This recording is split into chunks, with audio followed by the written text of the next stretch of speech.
MVP in general this round has not been looking good. And that kind of feeling, that overall like drop in morale on your team and just in the house, you know, just trying to practice, but that overall morale of being down in Pro League could definitely get to you. But I agree. I feel like if he keeps a straight mind here and just plays his game for one match, could definitely take it on Outboxer against his Zerg. As you guys see, he is 3-3 against Zerg, pretty even, 5-5 overall. Yeah, 5-5. Not a bad record to have in Pro League. Solar started out great, but his last 5 games, ouch. You know, that's more L's than 4 Luigis playing in Smash Brothers against each other, man. That's 5 L's, okay? 4 and 8. He started out great. His best matchup by far was a matchup against Protoss, but then he lost a lot of matches there too. Dropped out of Code S. This guy's had some troubles recently. No, he's one of the reasons that Samsung looks so good in round 1, but then once he fell off, Samsung as well as a team definitely fell down. Well, Outboxer, a map that most people argue right now is Terran favored, and everything is on Dream's shoulders. Let's see if he can take this absolutely necessary win to put his team on the scoreboard.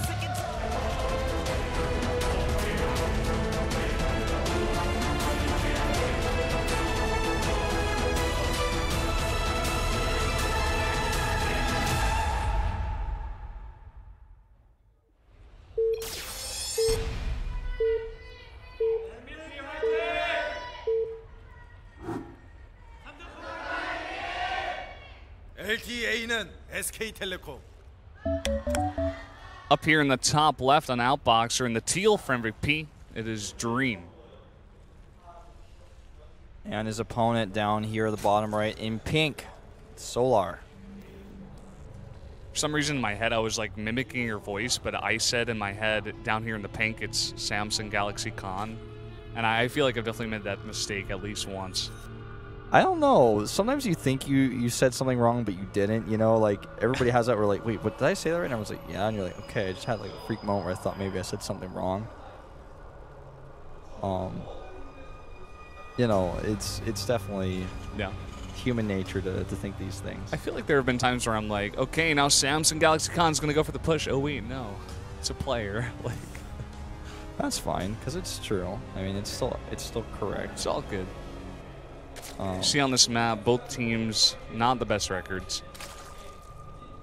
Yeah, no, not so much. Well, what is going on here? Is action in the studio? Is he? It's not Halloween yet. Koreans don't even celebrate Halloween.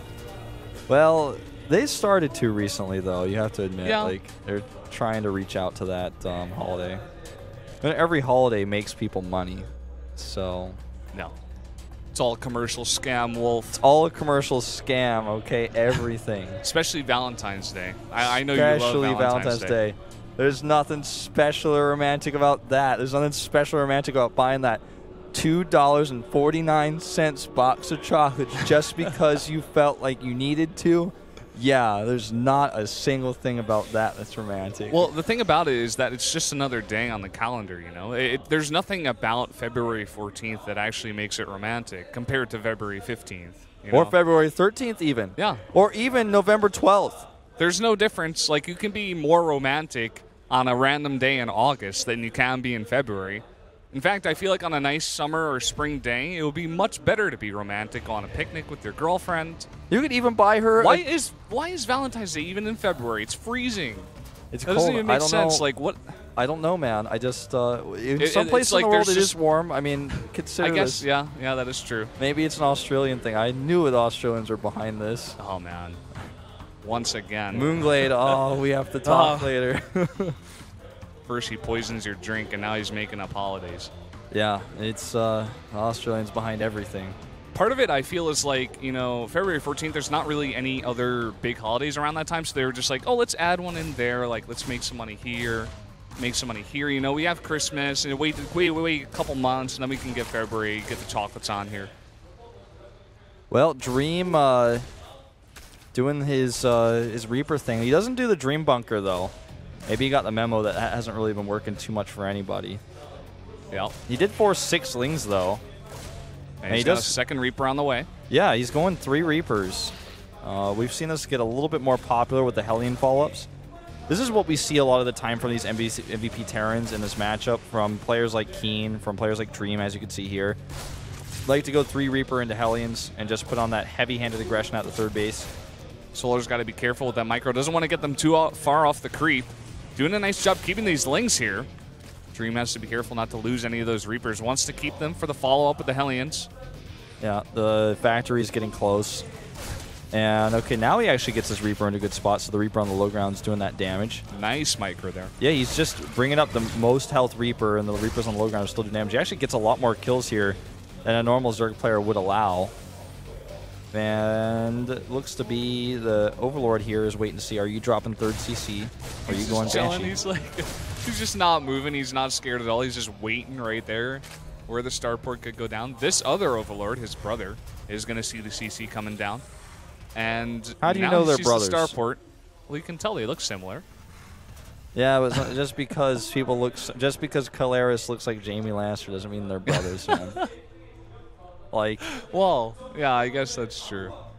You can't make assumptions. I think the lesson to be learned here is you can't make assumptions. All right, yeah, I'm just saying, man. I mean, sometimes people tweet at me, I look like this one soccer player that's not even that famous, but I'm like, yeah, I don't know. Like, he's definitely not my brother, man. Stop making assumptions. Yeah. And you know what they say about making assumptions, Brendan? What do they say? It's not a good thing to do. Yeah. That's definitely what they say about assumptions. Now, the Hellion Force is rallying up. Now, he's got even Banshees of this, so this is, like, pretty serious what's coming across here. This is not, like, your routine poke the queen and go home. Yep. This is, like, I want to do something very damaging to this hatchery. This is kind of a big deal. And we're going to see if Solar has enough to deal with it. He sees the units now. Didn't have much Overlord cover there. I have to coverage there on the left side of the map, so I'm not sure if he knew this push was coming until a little bit too late. It's going to do a ton of damage over here. Queens are going to have to go off creep. The Zerglings are not ready right now. No, they're not. And getting a little bit there on the edge of that queen. Not able to kill it. But when the Banshees come down here, these queens are going to be a bit lower. He lost a lot, though. He lost that Reaper, too. That hurts. Yeah. I don't know. I don't know if this is really going to end up working out too well for him. Let's see. I mean, he's not committing to Cloak, of course, here. There's 4 queens now, and he only has 4 Hellions, 2 Reapers, and a Banshee. And the Banshee isn't being microed. There are 4 extra Hellions now. That could be a really big deal to go with. This one queen getting really low now. Gonna have to back off. These 2 queens in the front now doing the fighting, and a lackluster amount of Zerglings there. Oh, but more from the back. Oh, there they come. He's like, you got this 4 Hellion surprise. Take my 8 Zergling surprise. That was a trap card, man. That's like that scene with the...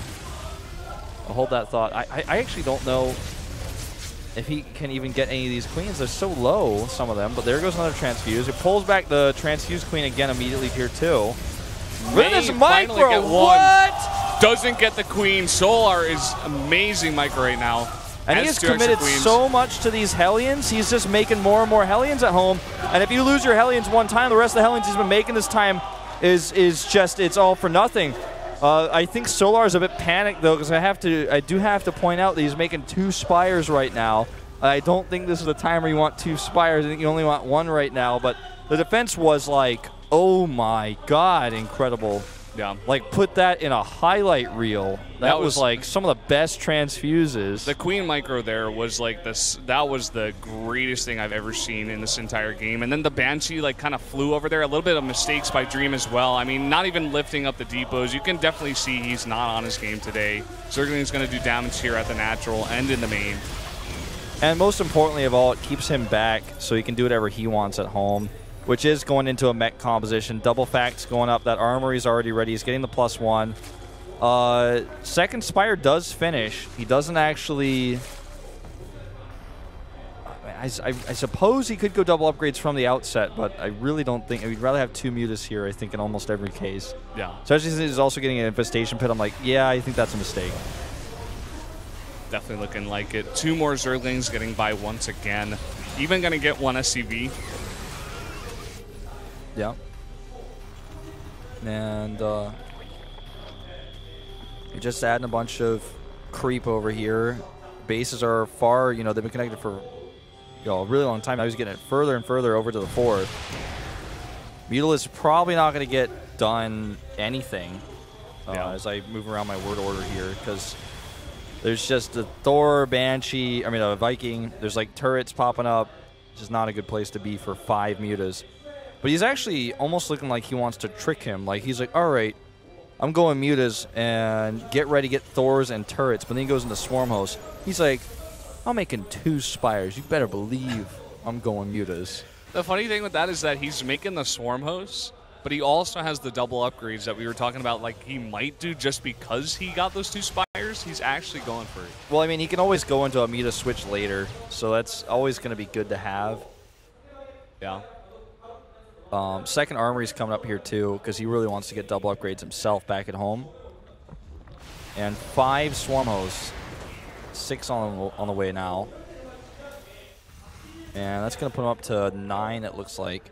So the Swarm Host count is getting high, and you need siege tanks to deal with that before you have the Ravens out. And of course, even when you have the Ravens out, you need siege tanks too. But like, those are the only 2 ways to really deal with Locust damage. The Thors are eventually going to take too much. Look at this creep spread. It's pretty on point, and these Hellions are getting caught again. There's actually only a few Hellions he has left, 6 now on the map, and switching into Hellbats, of course. And those Swarm Hosts are getting a bit angsty over here to go over here and do some damage. Look at those guys like shuffling through. They're like, move out of my way. I think anxious is what the word I was looking for, not angsty. But like, angsty. Those Storm Hosts are getting a bit angsty. Oh, man. They're like writing love songs back at home. They're just like, oh, my crush doesn't know that I like her. What am I going to do? I mean, I'm making Swarm Hosts. He just doesn't. He doesn't even know I'm here. He doesn't have any siege tanks or Ravens set up. It's like, listen, don't you know I'm making... Why won't he notice me? Why won't he notice my 9 Swarm Hosts? He's all focused on these Mews over here, and they're not even really doing that much damage. I can't believe. I'm going to write in my diary about this. Well, these Mews are actually going to get a depot and maybe 2 Vikings. The Vikings getting too close to the comfort zone over there, though. And he's targeting down the CC. Don't think that's going to end up coming to fruition just yet. Maybe with the next wave he could get it. These Mutalisks are just like over here to do a little bit of damage. Just elite group of 1-1-5 Mutalisks over here. They're getting done what they can. He's even gotten the double upgrades for 2-2 on his air units as well. So this is something that Moonglade actually said as a Zerg against turn. Once you know that they're going, once you like prove to yourself that they're going mech, you just have to be super greedy. You take a bunch of bases, you upgrade everything, you go hive early, because you know the push is going to be delayed. And they're going to be very immobile. You can be all over the map with your mutas and stuff, and just try to control the map and just be super greedy. And now we see 22 Mutalisks on the way. Finally, these upgrades are going to be used properly. Going to have a nice Zergling run by here as well. That wall is not complete. Nope, he's going to get the sensor tower here first. Tries to pick off a few Hellbats, but the thing is, Zerglings can't pick off Hellbats. And Banshee is in the sky. Wasn't ready for that one here. And he was like, no, I'll get past this Sport Call. He's like, well, I'm still not quite safe. This is a lot of Locusts, though, still coming out here. The mech army is on creep, so Locusts are going to greet him in just a second here. Banshee's trying to cloak and find a good angle. And there's the scan. Here come the Mutalisks, though, and this is going to be terrifying. Yep, Dream does not know about this just yet. Here they come. Now he knows about it. He has a lot of Thors to deal with this. I think 5, but is it going to be enough? Nice magic boxing here. He's just going to fly over the army and do a ton of damage. Yeah, not enough Thors here, and this is exactly the surprise moment he was waiting for. He's going to kill all those Thors, and then once the Thors are dead, he can clean up everything else. Siege tanks, Banshees, Hellbats, you name it. Well, in the meantime, Swarm Hosts are being taken out here, but he's okay with that because the Swarm Hosts are no longer really that useful compared to these Mutalisks, which are doing a crazy amount of damage. He's killing SCVs over here as well. And Dream has lost everything he owns. Now he's desperately trying to make Thors. He's only making 2 at a time on the other hand, and he's going to need a lot more than that. Yeah, regardless of what damage this Banshee does over here, eventually the Overseers are going to come over here. Even if he loses these bases, he's taken so many, and the entire mech army is totally wiped out. There's no gas bank for Dream. He is just in a terrible situation. You can just look at supplies, and that's just all the information you need. Zerglings, again, going in at the third base, a ton of them, and I'm not sure if there's enough tanks to deal with that. That one Banshee is actually doing way too much damage. I'm like, that's enough, Banshee. You need to get out of here. Go to bed, Banshee. We need to pause. We need a referee over here. This is just too much. I mean, he did kill a lot of workers. Let's look at the worker count here. 93 still because he has so much larva. I guess it doesn't matter. He's like really doing him a favor, that Banshee. Yeah. Going up to 95, it's almost too much. I just wanted to get that Team Rocket referee on this. Like, isn't he offsides or something? Like, this can't be right. The mech upgrades here are actually starting to get pretty severe, but it's not to say the Zerg upgrades aren't. 3-3 for Flyers. The +2 Carapace plus the Chitinous plating. Not enough Thors here again. He's got one Thor, and he's got a bunch of missile turrets, but with the Zergling follow-up here, it should be enough. He's desperately trying to repair Dream is, but these SCVs are just fodder now. GG, and Samsung takes that 3-0 victory that was looking like, you know, from the outside this might be possible. Very important for their indicator here. Really nice win. And, you know, for MVP, it's another big blow to their ego, I guess, because they're already not getting to the playoffs, and now they've got -3 more to add to their sorrows. Yeah. Solar looking incredibly happy. He was on a gigantic losing streak here Pro League, and he's got to be feeling really, really good after that one. Finally taking that game on what a lot of people are saying is a Terran favorite map in a very important match for his team. He's got to be feeling ecstatic. Yeah, definitely the case. And just that smile on his face. Really like to see a shot of Dream here. I want to see how he takes that loss. Yeah. Because definitely not a good place to be. You know, on a Terran favored map where it's a really good for Meg. We talked about this countless times. I think he stayed on the Hellions too long, to be honest. Yeah, they didn't do the damage they needed to. Solar microed incredibly. If you're a Zerg wanting to see how to micro against early Terran harass there while they're going mech, watch this game, show it to your friends who are also Zergs, and you can see a very nice treat. Solar doing amazing in that respect. But here we do have the results.